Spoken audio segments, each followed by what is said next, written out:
कल उत्तराखंड राज्य स्थापना का 22वां स्थापना दिवस मनाया गया।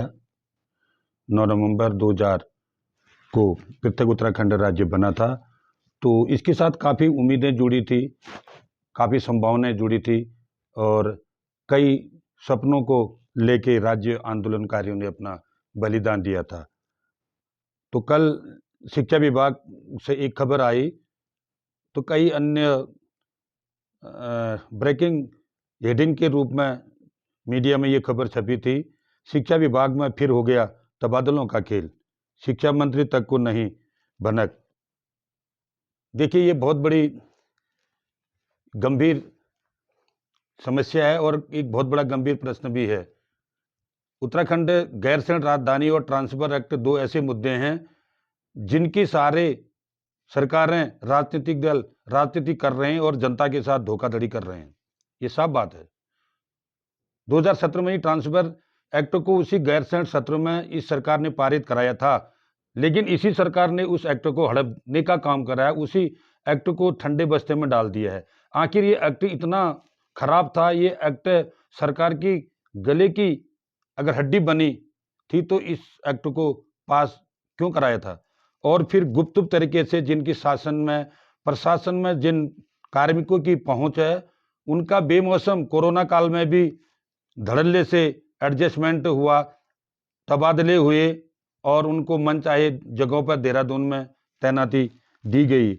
और इस बार भी 13 कार्मिकों को देहरादून में SCRT में नियुक्त किया गया है और इसके पीछे लॉजिक दिया गया है कि नई शिक्षा नीति जो लागू होने वाली है उसके क्रियान्वयन के लिए SCRT में एक अलग से विभाग खोला जाएगा जो इसकी मॉनिटरिंग करेंगे।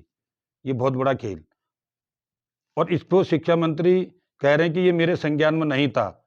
तो देखिए, इस प्रदेश के शासन को आखिर चला कौन रहा है? शिक्षा विभाग में इतने धड़ल्ले से ट्रांसफर सत्र शून्य होने के बावजूद भी कार्मिकों को एक बड़े पैमाने पर देहरादून एडजस्ट किया जा रहा है, उनको वहाँ पे तैनाती दी जा रही, और विभाग के जो मुखिया हैं, मंत्री हैं, शिक्षा मंत्री तक को इस बात की भनक नहीं है। तो आखिर इस शासन और इस विभाग को चला कौन रहा है? एक बहुत बड़ा प्रश्न चिन्ह यहाँ पर खड़ा होता है। और ऐसा नहीं कि शिक्षा मंत्री ने इस पर जो है हैरानी जताई है, खुद इससे पहले शिक्षा मंत्री ने जब अपना कार्यभार संभाला था इस शासनकाल में, तो उन्होंने भी शिक्षा निदेशालय में शिकायत प्रकोष्ठ के नाम पर पहाड़ से शिक्षकों को देहरादून निदेशालय में शिफ्ट किया था। तो ये कोई नई बात नहीं है। ये तो हम जैसे आम शिक्षकों को और ये दुर्गम, अति दुर्गम पहाड़ के जो कार्मिक हैं, शिक्षक हैं, उनके मन को खाली एक शांति देने के लिए दिया गया बयान है। मैं एक ही चीज ये पूछना चाहूंगा, विनम्रता के साथ ये अपील करना चाहूंगा माननीय मुख्यमंत्री जी से, शिक्षा मंत्री जी से, और इस प्रदेश के जो शुभचिंतक हैं, जो सोचते हैं कि हाँ वास्तव में ये नीतियां बननी चाहिए और ये ट्रांसफर एक्ट को लागू होना चाहिए। कोरोना काल में ट्रांसफर सत्र शून्य किए गए तो सारे संगठन इसमें चुप रहे।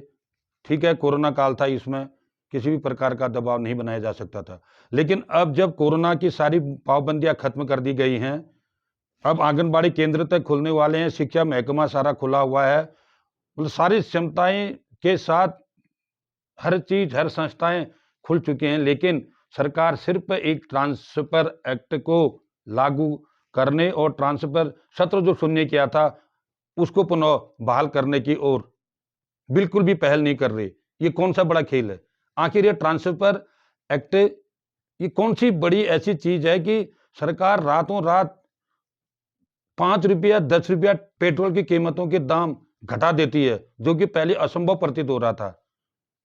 और ट्रांसफर एक्ट की जहां पर बात आती है तो सारे विभाग के कर्मचारी, सारे उच्च अधिकारी और मंत्री, मुख्यमंत्री सारे चुप्पी साधे रहते हैं। आखिर ये खेल तो चलेगा ही, तो कहीं ये ट्रांसफर का जो खेल जो गुप्त तरीके से चल रहा है, इसी की आड़ में चहेते जो शिक्षक हैं, कार्मिक हैं, उनको सुगम में मनचाही जगहों पर पहुंचा दिया जाए और 25 से 30 साल तक जो दुर्गम, अति दुर्गम पहाड़ी क्षेत्रों में अपनी सेवाएं दे रहे हैं, उनकी कोई सुध लेने वाला नहीं है। और मैं ये भी कहना चाहूँगा कि जो भी शिक्षक संगठन है, ये भी कम दोषी नहीं है। ये शिक्षकों के साथ खुलेआम धोखाधड़ी कर रहे हैं। भारी मात्रा में सदस्यता शुल्क लेके पैसा जमा होता है, उसका क्या यूज़ कर रहे हैं ये लोग? ये कभी आवाज़ क्यों नहीं उठाते हैं? क्या ट्रांसफ़र की ज़रूरत नहीं है? ये तमाम ये मुद्दे ऐसे हैं, जो कई प्रश्न चिन्ह खड़े करते हैं संगठनों पर भी, सरकार की मंशा पर भी, और जो राजनीतिक चल रही है वर्तमान में उत्तराखंड में, ये लंबे समय तक ये उत्तराखंड के विकास के लिए, उत्तराखंड की प्रगति के लिए, खासतौर से शिक्षा और स्वास्थ्य के क्षेत्र के लिए काफ़ी दुष्प्रभावी हो सकता है। मैं अनुरोध करना चाहूँगा, पुनः विनम्र निवेदन करना चाहूँगा कि सरकार, युवा मुख्यमंत्री पुष्कर सिंह धामी जी जानते हैं, उनका भी बचपन एक पहाड़ी दुर्गम क्षेत्र से रहा है, सीमांत जनपद पिथौरागढ़ से।